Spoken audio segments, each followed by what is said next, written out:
Hello everyone, welcome to my channel Instant Education. So today we are going to start a new chapter, chapter 7, Nervous System.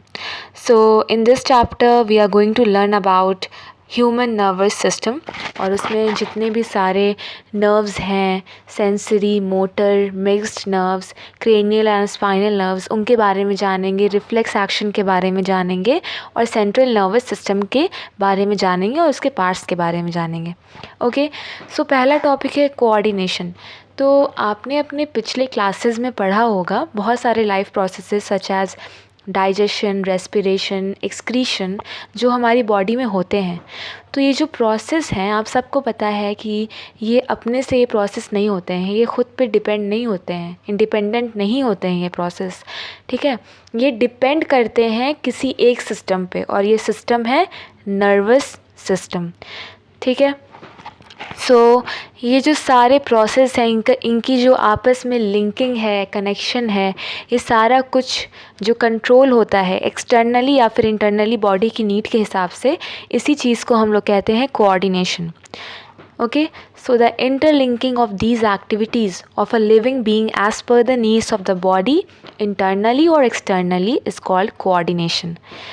तो जो interlinking होती है इन सारी activities की body की need के हिसाब से, या तो अंदरूनी या तो बाहरी, इसे हम कहते हैं coordination.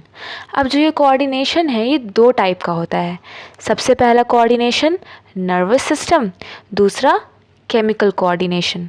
So first one is nervous coordination and second one is chemical coordination. So the first one that is nervous coordination, ये आप सब बहुत अच्छे से रिलेट कर पाएंगे क्योंकि ये सब सारी चीज़ें आप करते हैं, so you can relate it.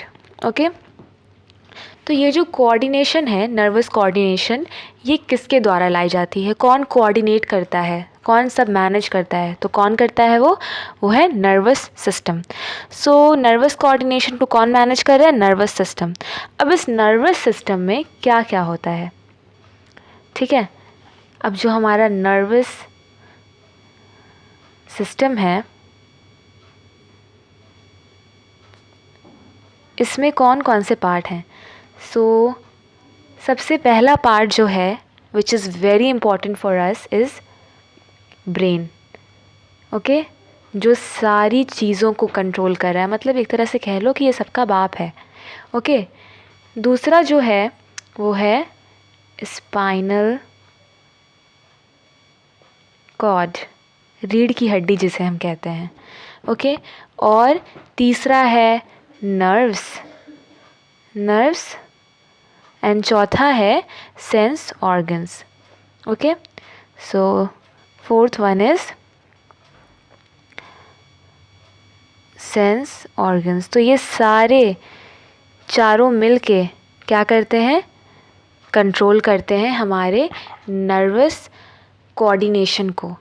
तो ये सारे किसके पार्ट हैं, ये चारों किसके पार्ट हैं, नर्वस सिस्टम के पार्ट हैं। ओके, सबसे पहला ब्रेन जिसे हम कहते हैं दिमाग, दूसरा स्पाइनल कॉर्ड जिसे हम कहते हैं रीढ़ की हड्डी, और तीसरा नर्व्स जो हमारी नस होती है वो, और चौथा सेंस ऑर्गन्स, हमारी जितनी भी आइज़, नोज़ वगैरह, ईयर्स हैं, ये सारे क्या हैं, सेंस ऑर्गन।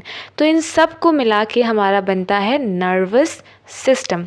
तो अब हम इन्हीं के बारे में पढ़ेंगे। तो हम लोग एक एग्जांपल ले लेते हैं ताकि आपको अच्छे से समझ में आए कि कैसे ये सारे कोऑर्डिनेट करते हैं और कैसे हम कोई काम कर लेते हैं। तो सबसे पहले जब आपको भूख लगती है तो आप खाना खाते हैं, राइट। तो इसके पीछे जितना भी सारा प्रोसेस है वो कैसे होता है।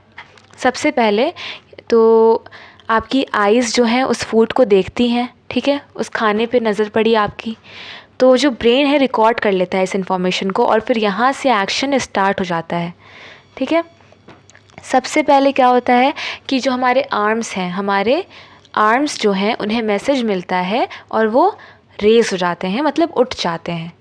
फिर जो हैंड है वो क्या करता है, उस प्लेट को अपने पकड़ता है, हैंड उस प्लेट को पकड़ लेता है जिसमें फूड रखा होता है, और जो फिंगर है वो फूड को उठा लेते हैं और पुश करते हैं माउथ में। माउथ में जाने के बाद फूड एलिमेंट्री कैनाल में गया, मतलब आपके पूरे न्नीचे गया माउथ के, सो एलिमेंट्री कैनाल में गया। फिर वहाँ से बहुत सारा प्रोसेस होते होते क्या होता है, ब्लड में जो न्यूट्रिएंट्स वगैरह हैं, सारे मिनरल्स वगैरह हैं, वो ब्लड में जाते हैं और हमारी बॉडी को जो भी रिक्वायरमेंट होती है वो फुलफ़िल होती है और हमारा पेट भर जाता है। अब दूसरा एग्ज़ाम्पल देख लेते हैं हम लोग। दूसरा ये है कि जब भी मान लो कि कोई ड्राइवर है, वो मान लो कार चला रहा है, ठीक है, और उसके सामने कोई दौड़ता हुआ आ जाता है, तो वो जल्दी से क्या करता है, ब्रेक्स अप्लाई करता है। तो ब्रेक अप्लाई हुआ, तो इसमें भी बहुत सारी चीज़ें होती हैं। इस कुछ सेकंड में, 1-2 सेकंड में इतने सारे प्रोसेसेस हो जाते हैं। तो आप सोच सकते हो कि हमारा नर्वस सिस्टम कितना तेज़ है, राइट, कितना फास्ट है। तो इन कुछ सेकंड्स में सबसे पहले क्या होता है, आइज़ देखती है कि कोई आ रहा है, फिर वो मैसेज जाता है ब्रेन के पास, फिर वहाँ से ब्रेन जो है वो ऑर्डर देता है लेग मसल्स को कि वो ब्रेक्स को दबाए।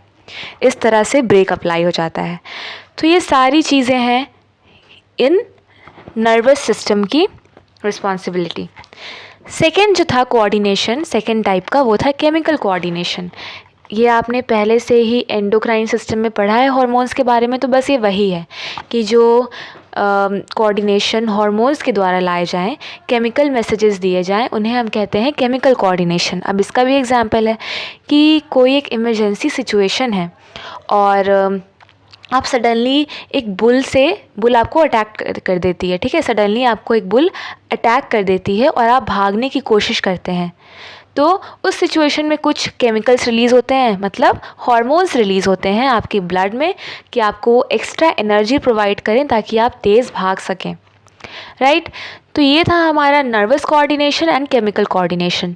नर्वस कोऑर्डिनेशन में नर्व्स का काम आता है, brain, spinal cord, sense organs, इनका काम होता है। मेनली नर्व्स जो हैं, नर्वस कोऑर्डिनेशन आप नाम से भी मिला सकते हो। और केमिकल कोऑर्डिनेशन में केमिकल्स का काम होता है, जिसे हम कहते हैं हार्मोन्स। तो हार्मोन्स के बारे में आपने पहले भी पढ़ा है एंडोक्राइन सिस्टम में, सो वही चीज़ है। अब जो दूसरा टॉपिक है वो है function of the nervous system.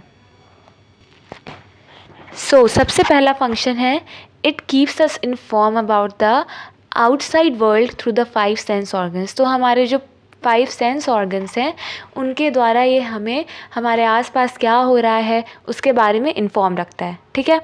दूसरा है, हमें इतनी क्षमता देता है कि हम कुछ सोच सकें, कुछ याद कर सकें, किसी चीज़ के बारे में रीजनिंग कर सकें कि ऐसा क्यों हुआ, ठीक है। तीसरा है कि ये हमारे जितने भी वॉलेंट्री मस्कुलर एक्टिविटीज़ है, जो अपनी मर्ज़ी से हम करते हैं मस्कुलर एक्टिविटीज़, उनको कंट्रोल करता है, ठीक है। जैसे कि बुक पढ़ना है, बुक हाथ में लिए हैं तो हमारे मसल्स को इन्वॉल्व कर रहा है ना, जब हम बुक हाथ में लेते हैं तो मसल्स इन्वॉल्व हो रहे हैं हमारे। या फिर आप खड़े हैं या दौड़ रहे हैं तो इसमें आपके मसल्स इन्वॉल्व हो रहे हैं और ये आप ख़ुद की मर्ज़ी से कर रहे हैं, तो ये वॉलेंट्री मस्कुलर एक्टिविटीज़ को भी कंट्रोल करता है। चौथा, जितनी भी इनवॉलेंट्री एक्टिविटीज़ हैं जो हमारे कंट्रोल में नहीं हैं, जिन्हें हम कंट्रोल नहीं कर सकते हैं, such as breathing, beating of the heart, ये सारा कुछ आप बिना सोचे समझे करते हो। आप सांस ले रहे हो, आपको कुछ पता भी नहीं चल रहा है, आपका दिल धड़क रहा है, आपको कुछ पता नहीं चल रहा है, तो उनके बारे में हम सोचते भी नहीं हैं और वो हमारा काम हो रहा होता है। तो ये हो गई इनवॉलेंट्री एक्टिविटीज़, जिसमें हमारी कोई मर्ज़ी शामिल ना हो। अगर आप सोचो कि आप अपनी धड़कन रोक सकते हो तो ये आपके हाथ में बिल्कुल नहीं है, ओके। अपने हार्ट बीट को आप बिल्कुल नहीं रोक सकते, तो ये क्या है, इनवॉलेंट्री है। बट वहीं अगर हम लोग कुछ मस्कुलर एक्टिविटीज़ कर रहे हैं, लाइक अभी अगर आपने बुक अपने हाथ में ली है तो अगर आप उसे रखना चाहो तो वो आपके मर्ज़ी से हो सकता है, आप चाहो तो उसे रख सकते हो, उठा सकते हो। सो ये क्या है, वॉलेंट्री है। तो ये जितने भी सारे फंक्शन हैं ये कौन कंट्रोल करता है, नर्वस सिस्टम। तो अब हम लोग जानेंगे कि आखिर ये नर्वस सिस्टम बना कैसे है। सबसे पहले मैं बता दूं कि जो हमारा स्ट्रक्चरल और फंक्शनल यूनिट है नर्वस सिस्टम का, जिससे ये बना है और जिसके द्वारा ये काम करता है, वो है न्यूरॉन। यहाँ पे 2 वर्ड हम लोग फोकस करेंगे, okay, that is structural and functional. Structural मतलब जिससे बना है, फंक्शनल मतलब जिससे काम हो रहा है। तो ये दोनों स्ट्रक्चर भी और फंक्शन भी कौन कर रहा है? न्यूरॉन कर रहा है। सो जो हमारा नर्वस सिस्टम है, it is made up of special cells called nerve cells और न्यूरॉन। तो ये जो है इसका डायग्राम आप देख सकते हो, ये नर्व सेल है, एक नर्व सेल है, और इसके जैसे हमारी बॉडी में मिलियन बिलियन ट्रिलियन है। ओके, सो ये जो न्यूरॉन है ये दो पार्ट से बना है मेनली। एक है इसका मेन सेल बॉडी जिसे हम कहते हैं साइटोन, और दूसरा है a long process called axon. तो इसको हम लोग देखते हैं अब। सो ये है हमारा न्यूरॉन। ओके, सबसे पहले आप ये देखिए, ये जो पार्ट है इसको हम लोग कहते हैं साइटोन, और ये जो पार्ट है इसको हम लोग कहते हैं एक्सॉन। तो ये दो पार्ट से बना है mainly, axon main cell body और a long process axon. Sorry, मैंने उल्टा कह दिया। अ मेन सेल बॉडी जिसे हम कहते हैं साइटोन, और एक लॉन्ग प्रोसेस जिसे हम कहते हैं एक्सॉन। सो ये जो सेल बॉडी है इसमें एक न्यूक्लियस होता है, आप देख सकते हैं यहाँ पे बीच में सेल बॉडी में हम लोग देख सकते हैं कि ये क्या है, ये एक न्यूक्लियस है। ठीक है, ये एक है न्यूक्लियस, बीच में सेल बॉडी के बिल्कुल बीच में एक क्या है, न्यूक्लियस है। ओके, लेबल भी किया हुआ है तो आई थिंक आप लोग को दिख रहा होगा न्यूक्लियस। फिर क्या है, इसमें डेंड्राइट्स हैं जिसमें साइटोप्लाज्म भरा हुआ है। ये डेंड्राइट्स क्या हैं? They are cytoplasmic extensions of the cell body. मतलब ये जो सेल बॉडी है ये एक्सटेंड किया और इसने क्या बना लिया? साइटोप्लाज्म। ये ब्रांच की तरह होता है, जैसे पेड़ का ब्रांच होता है उसी तरह ये होता है। सो ये क्या है? डेंड्राइट। ठीक है, सो ये हो गया डेंड्राइट, ये हो गया न्यूक्लियस। तो साइटोन हमारा इससे बना है। अब इस सेल बॉडी मतलब साइटोन से अराइज करता है ये एक्सॉन। दिख रहा होगा, ये एक्सॉन क्या है? सेल बॉडी से अराइज कर रहा है, मतलब उससे निकल रहा है। इसकी जो लेंथ है ये वैरी करती है, कुछ मिलीमीटर से 1 मीटर तक होती है। तो फ्यू मिलीमीटर्स टू 1 मीटर के आसपास इसकी लेंथ होती है। ओके, तो जो एक्सॉन का एंड है वो एक नंबर ऑफ ब्रांचेस में टर्मिनेट करता है, नंबर ऑफ ब्रांच्ड फिलामेंट्स, जिसे हम कहते हैं टर्मिनल ब्रांचेस। ये आप देख सकते हैं यहाँ पे ऐसे ऐसे, ये जब एंड कर रहा है एक्सॉन तो यहाँ पे ब्रांचेस, नंबर ऑफ ब्रांचेस बने होते हैं जिन्हें हम कहते हैं टर्मिनल ब्रांचेस। तो ये बहुत इम्पॉर्टेंट है, इसके बारे में आपको जानना होगा। सबसे पहला हो गया साइटोन, जिसे हम कहते हैं cell body, main cell body. Cyton में क्या होता है? न्यूक्लियस होता है, उसमें साइटोप्लाज्म भरा हुआ होता है, और ये साइटोप्लाज्म एक्सटेंड करके बनाता है डेंड्राइट्स, जो कि ब्रांचेस की तरह होते हैं। फिर उस साइटोन से निकलता है एक्सॉन, एक लंबा सा एक्सॉन जिसकी लेंथ होती है few millimetres to 1 metre. 1 metre से ज़्यादा लेंथ नहीं होती है एक्सॉन की। फिर ये एक्सॉन कैसे ख़त्म हो रहा है? ये एक्सॉन ख़त्म हो रहा है टर्मिनल ब्रांचेस में, नंबर ऑफ ब्रांचेस होती हैं। ओके, अब हम लोग एक्सॉन को थोड़ा डिटेल में जान लेते हैं कि एक्सॉन के बारे में क्या बताया है। तो देखो, ये एक्सॉन जो है ये कवर किया हुआ रहता है शीथ से, जिसे हम कहते हैं माइलिन शीथ। तो बहुत से पे माइलिन शीथ होती भी है, बहुत से पे नहीं भी होती है। सो ये मैं यहाँ पे एक क्लियर डायग्राम बनाती हूँ पहले, so that you can understand. Okay, so मैंने ये डायग्राम बना लिया। अब मैं आपको इसमें बताती हूँ कि इसमें कौन क्या है। So this is the साइटोन। ये पूरा जो है हमारा ये है, ओके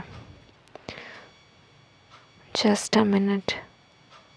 सो ये जो पूरा है इसे हम कहते हैं साइटोन, सेल बॉडी। ओके, ये क्या है?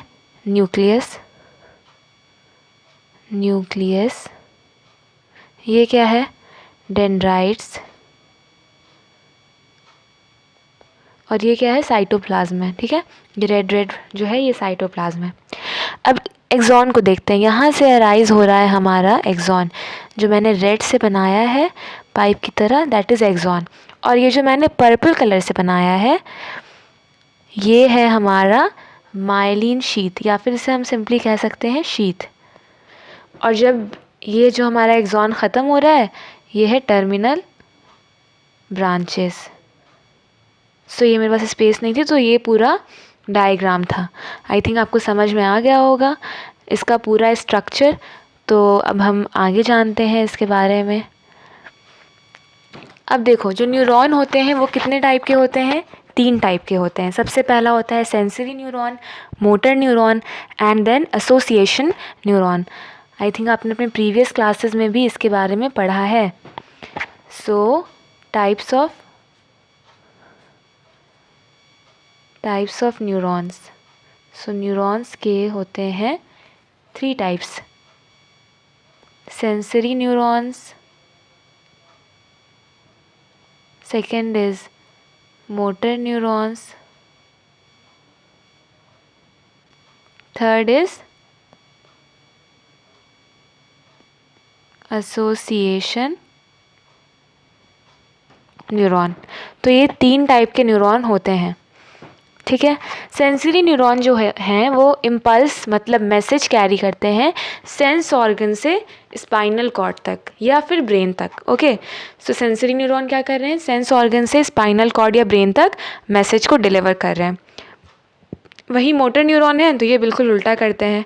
ये इम्पल्सेस या मैसेजेस को ब्रेन और स्पाइनल कॉर्ड से ले जाते हैं मसल्स और ग्लैंड्स के पास, ठीक है।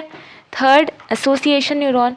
तो ये जो न्यूरॉन है ये ट्रांसमिट करता है मैसेजेस एक न्यूरॉन से दूसरे न्यूरॉन तक, ठीक है। तो ये जो न्यूरॉन होते हैं ये एक्चुअली एक दूसरे को टच नहीं करते हैं, ये कम्युनिकेट करते हैं एक दूसरे से साइनैप्स के थ्रू, जहाँ पे एक्सॉन टर्मिनल होता है वहाँ पे। सो जो जंक्शन होता है एक न्यूरॉन और दूसरे न्यूरॉन के बीच में, उसी को कहा जाता है synapse. The junction between the 2 neurons is called the synapse. Okay, so मान लो कि यहाँ पे एक न्यूरॉन ख़त्म हो रहा है, ठीक है। ये मान लो एक न्यूरॉन है, ये एक्सॉन है, ठीक है, ये एक्सॉन है, और यहाँ पे फिर दूसरा न्यूरॉन शुरू हो रहा है, ठीक है।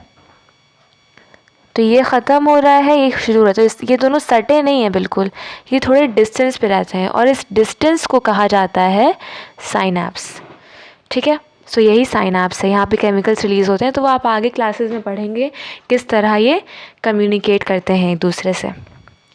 तो यहाँ पे भी एक डायग्राम दिया है जिससे ये बता रहा है तीनों टाइप के बारे में।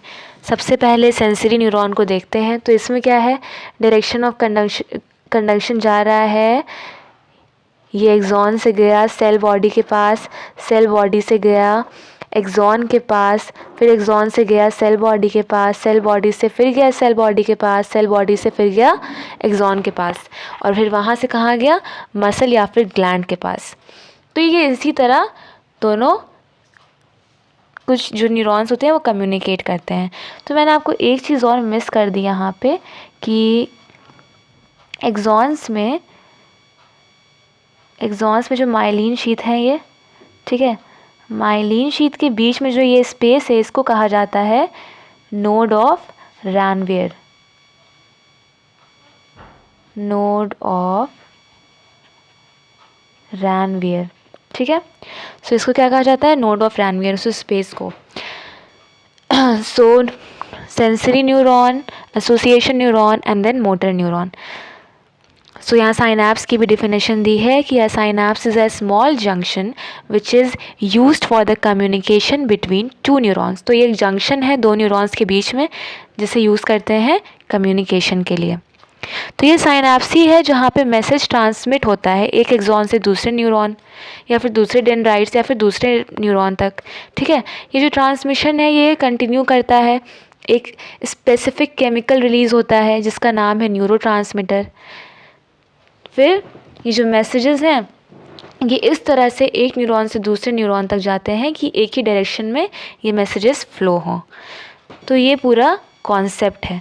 तो ये जब आप आगे पढ़ेंगे तो आगे आपको और अच्छे से समझ में आएगा साइनैप्स के बारे में, न्यूरॉन्स के बारे में, कैसे ट्रांसमिट होते हैं मैसेजेस उसके बारे में। तो इसमें आपको बस इतना ही जानना था कि ये जो ट्रांसमिशन है किसकी वजह से हो रहा है, स्पेसिफिक केमिकल की सिक्रीशन की वजह से हो रहा है, जिसे कहते हैं न्यूरोट्रांसमीटर। ठीक है, तो इस वीडियो को मैं यहीं पे एंड करती हूँ। दूसरे पार्ट में नर्व से हम लोग स्टार्ट करेंगे और आई होप सो कि दूसरे पार्ट में ये चैप्टर कंप्लीट हो जाएगा और दूसरे भी चैप्टर्स बहुत जल्दी आएंगे। सो if you like the video, please like, share and subscribe my channel. Thank you.